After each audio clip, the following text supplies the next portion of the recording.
Hey gamers, readers, sci-fi nerds, fellow human beings, whatever term you want to fit, whatever term you want to apply to yourself, whatever term fits you best. I've returned with another video here to discuss the science-related topics that matter to my science fiction writing. Well, I play some more good old Battletech. I plan on mixing it up for the next one, just to keep things interesting. I don't want anyone getting any more bored than they already are. Today's topic is the ever-elusive and whimsically complicated string theory. Before I get too deep into that, I'm going to go ahead, before I get too deep into the string theory topic and give myself more of a headache and make everyone else's brain itch, I have a couple of important announcements to make. My book, The Descendant, is getting published at the end of September and will be available both electronically and in paperback through Amazon and through the publisher's websites, through a couple local bookstores, maybe even Barnes & Noble if I can play my cards right. And there's an audiobook that's still in the works, so we'll see how or when or if that plays out. As part of the build-up to that release, I've written a 4-part series of flash fiction, which is getting printed one part at a time every 2 weeks between the beginning of August and the book release in the end of September. The first part has already come out, and the second part just came out on the 18th, so I'll drop links to both parts 1 and 2 down in the description. They're free to read, so if you're interested in a taste of the science fiction to come with the book release, if you like what you see, then remember there will be more videos to come, to coincide with the release of the future parts of flash fiction, which will also all be put up on my publisher's website. I'll leave a link for that too down in the description, where everybody puts everything. Now, without further distraction, back to the string theory. To be honest, I don't understand the math as well as I would like, and I'm not going to try and delve deeper into this than I can explain myself.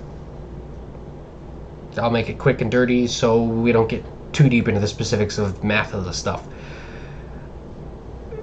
If that's not enough, if this isn't enough of an explanation to quench your thirst or scare you off the subject, then I encourage you to go look it up on your own volition because, well, I think I understand, I'm not sure, so I don't want to explain something wrong. I don't want to give you incorrect information.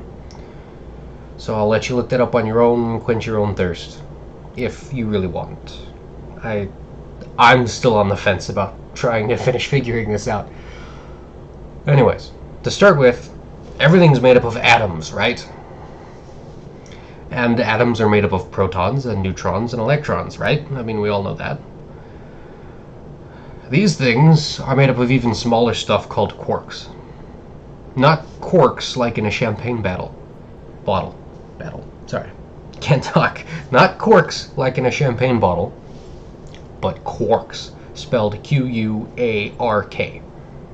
And now we're talking about pretty small stuff, right? Parts of an atom. But there's always another layer, right? If atoms are made out of these, and those are made out of this, what is this made out of? Quarks are theorized to be made up of something called strings. And these strings are so small, they are one-dimensional. They only have length. They have no measurable width or height. And that's about when things stop making sense. Before I go on, y'all still with me? This makes sense so far? Atoms are small. They're made up of smaller stuff, which is in turn made of even smaller stuff, which might be made up of strings, which are so small they only have one dimension. And this is where we have to start talking about things like math. To us normal humans, the best way to describe the math is really hard. In the late 80s, in the 90s, and the early 2000s, it was hoped that the math of string theory could unify all of physics into a single theory of everything super formula that could explain all. It didn't. To explain that, there are two camps in the world of physics. The general theory of relativity that everyone knows. It was developed by Albert Einstein, who is one of the most awarded and lauded names in science. And this theory explains forces on a large scale, like gravity and black holes and, big stuff like that, such as space-time. The other camp does the little stuff, is known as quantum mechanics, which uses very different math to explain very small stuff and deals with probabilities and fun and vaguely indefinable math terms like that. So the two camps of physics, those are mutually exclusive. When you try to use general relativity to explain micro-level stuff, or if you tried to use quantum mechanics to explain big stuff like planets colliding, the math would break down. The math of string theory initially looked promising as it could be applied to both fields. But as the numbers got worked harder and the formulas picked apart more, it too broke down. And so it kind of works.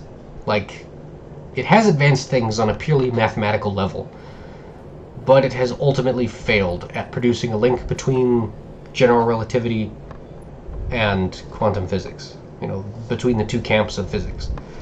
Instead, it opens a bunch of other lines of thought. But back to string theory itself, or at least trying to explain it.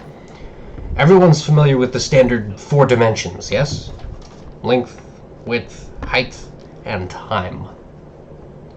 General relativity accounts for all 4 of the dimensions. The 4th dimension, of time, is dealt with on an equal level as the other 3 dimensions.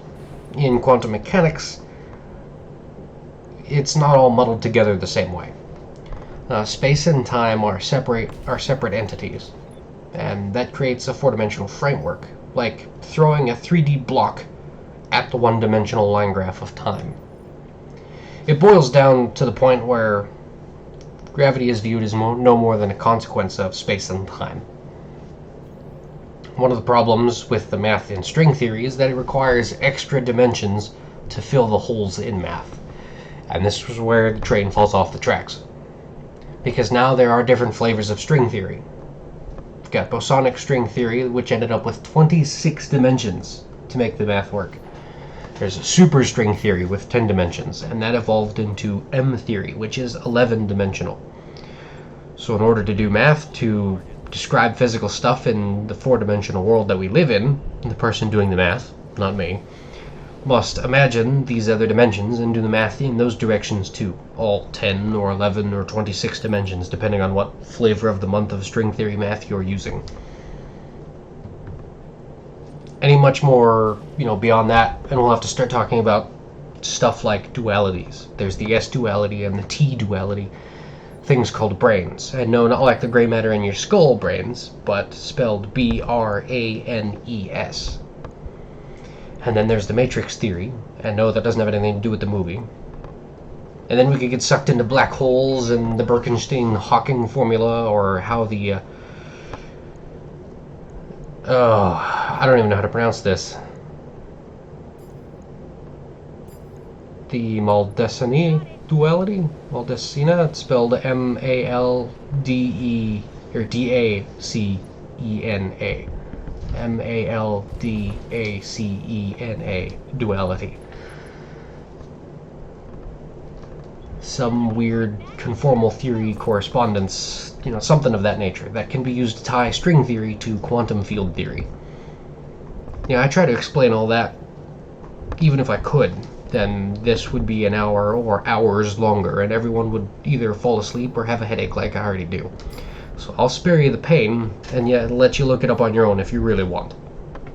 The layman's terms explanation is that string theory, a string is a single-dimensional object that serves as one of the building blocks of atoms, and the math behind it that was originally hoped to unify general relativity and quantum mechanics instead only made matters worse and muddied the waters. If you're still here, thank you. I'd appreciate it if you dropped a like, left a comment, maybe we get some sort of discussion rolling in the comments to further illustrate how close string theory came to successfully unifying the two camps of physics, but then, was dropped like a newborn giraffe by the scientific community because math. I'm going to keep smashing robots in the snow out here, and I look forward to meeting everyone in the next video, which should come soon, along with the release of part 3 of the aforementioned flash fiction.